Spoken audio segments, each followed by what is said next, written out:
Hello everybody, my name is Brandon Clark. This is my co-host Daniel McFarlane. We usually just talk about a bunch of games or review them, but because this game is so huge, we have to talk about it. The game is called Call of Duty Black Ops. So everybody, this is CanGame.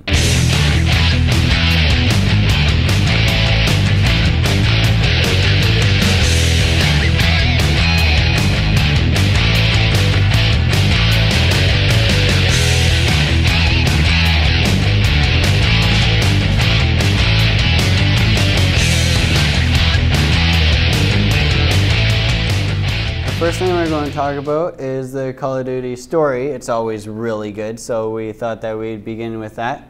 Daniel, what did you think of the story so far in the game? As I'd never really played the Call of Duty games before Modern Warfare 2, but as far as this one goes, I found it kept me into it the whole time, whereas the Modern Warfare 2 campaign, I couldn't keep track of it because I just was too bored. So this one was... There was a story, there was a battle every time. Like every time you weren't sitting there doing nothing. Every few seconds? Yeah. Oh yeah, you were just into it. You'd just be walking and all of a sudden a big explosion and you'd just be right in that fight. Yeah, you were never just walking around, just wandering aimlessly with nothing to do. You were always being thrown into one battle after another. And if you were just walking, there would be like little things in the game that you'd have to look at or you'd remember. Also, it was very well done with the twists.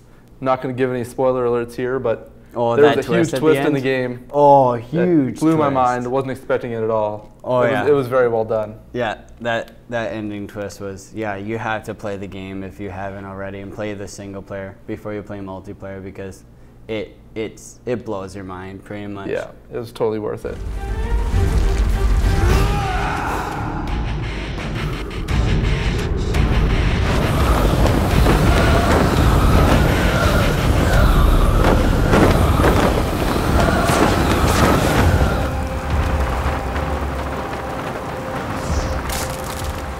And speaking of multiplayer, Call of Duty is always known for their multiplayer, so we thought that we'd get into that. First new thing with the multiplayer is definitely two-player split screen. Call of Duty, I don't think, has ever done that before.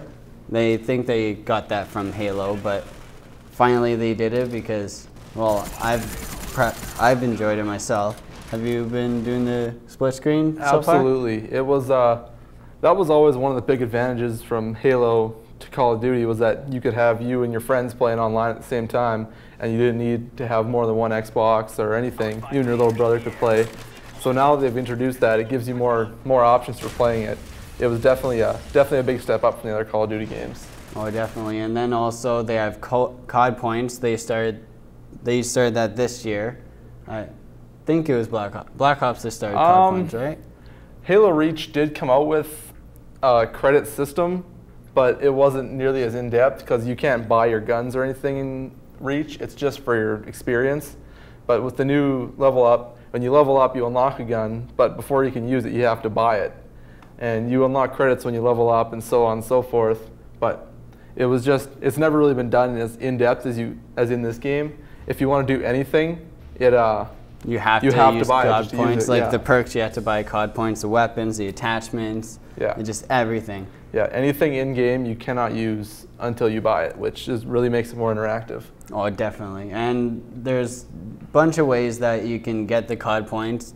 One of them being wager matches. Have you ever played any of the wager matches? Yeah, wager matches were a good addition to the game because they not only did it let you win your points, but they introduced some new, some really different game types that we've never really seen before. Yeah, like one in the chamber, you only have one bullet. If you use it, you have to go knife them or whatever. Or a gun game where you start out with a basic pistol, and every time you get a kill, it moves up and advances until the next weapon. Until everyone's using grenade launchers and heavy machine guns. It gets intense. Yeah, it was really well done. Yeah, and then the kill streaks. There's different kill streaks this time, like the RC car. You get a drive around a remote-controlled car that goes, well, a big boom right when you push the trigger. That's actually that was one of the big backlashes and fan favorites of the game because definitely. You can, if you have Hardline Pro, you can get a kill streak of an RC car in 2 kills, and they're just driving all over the map. That's the kill streaks cool. are pretty innovative in this game.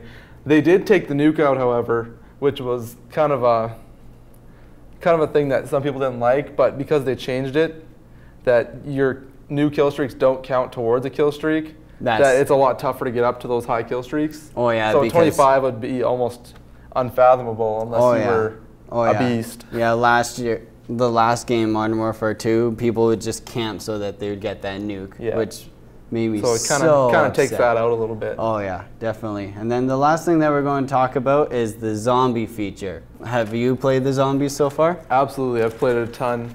Treyarch released this when they did World at War, their first game in the oh, they did Call have of Duty zombies. series. Oh, Yeah, I did not know did. that actually. And it was a big feature when Modern Warfare 2 came out. Everyone was expecting this because it was a great game feature, and they didn't have it. They had special ops instead, which wasn't bad, but it didn't live up to the expectations of zombies. So when they put it in this game, it kind of it brought a lot of people into the game that were really into it after World at War. That's about it for today. That is CanGame. See you later.